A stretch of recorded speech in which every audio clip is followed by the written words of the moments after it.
होराभिनो सराए बाझनिया बहरेली छठी मैया के बट एही बटिया अइली छठी मैया रंथिया लिहली बेला माय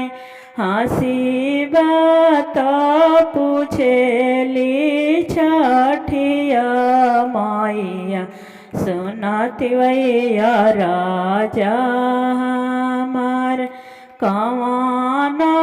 संकटवा तोहरे परले रंथिया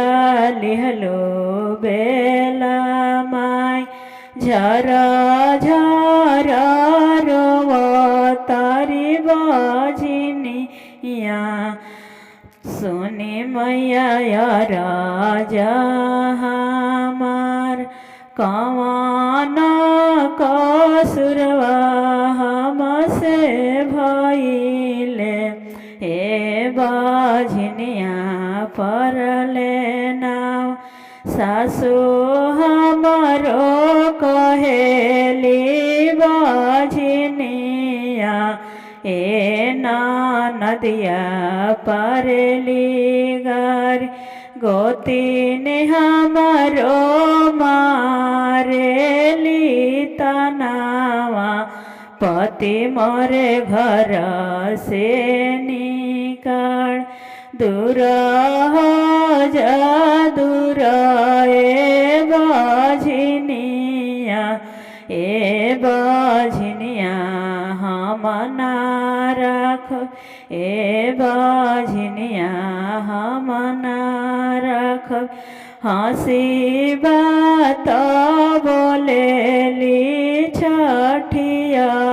मैया सुनती वैया राजा हमार तोहारा के देवी पाची पुतावा ए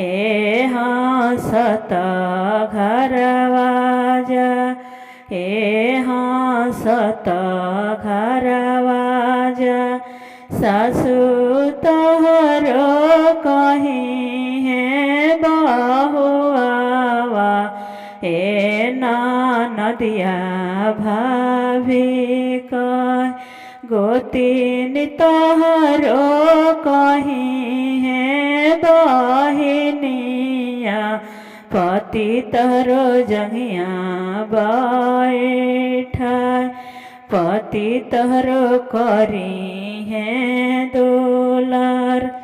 सभावा के मालिक पाची पुतावा